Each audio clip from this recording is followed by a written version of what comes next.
បាទអរគុណ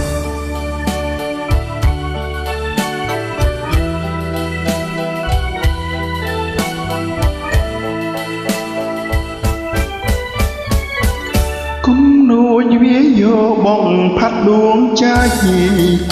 បងឲ្យចិនខ្ញុំប្រែคลายទោះជាម្ដេចក្ដីក៏សូមស្ម័គ្រនាងអូស្ម័គ្រងាយងាយរវើរវាយមិនទៀងបើអូនលងស្នេហ៍លើបងខ្លាចក្រែងមួមងដូចជាមិនសមពីងដើរស្មាំងបងប្រាប់អូនម្ដេចក្ដីពីងពិននឹងដួងហាងរតីស្មាំងតែលើស្រីស្មាំងតែមៀងមុំលឺគូបែកទេតែខ្លាចជាលវាតុងព្រោះស្នេហ៍ដែលមិនស័ក្តិសមធ្វើឲ្យទ្រង់ខ្ញុំក្រៀមក្រំខ្លោចផ្សារះលើណូភាលីសូមសាងស្នេហ៍នឹងស្រីសូមសាងភក្តីលើស្រីហើយណាពីងប្រដបងឲ្យខ្ញុំសង្ការគូចាំងរបស់បងនោះណាសូមវាស្នេហាសោះខ្ញុំក្រំចិត្ត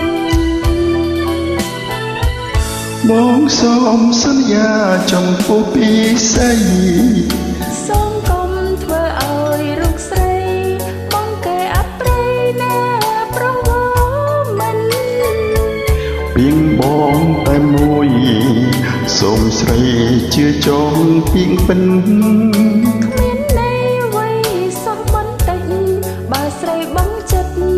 មិនដឹងយ៉ាងណា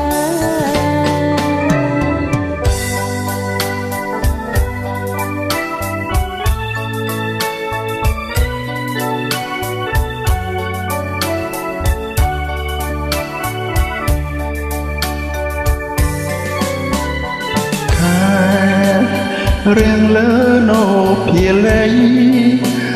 សូមសាងស្នេហ៍នឹងស្រីសូមសាងទាំងក្ដីលើស្រីហើយណាពីងប្របងឲ្យខ្ញុំសង្ការគូចាំងរបស់បងនោះណាសូមវាស្នេហាសោះខ្ញុំក្រំចិត្តបងសូមសន្យាចំពោះពីស្អី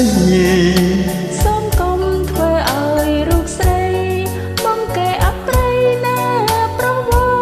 មិនពីងបងតែមួយសូមស្រីជឿចងពាក្យពិនគ្មាន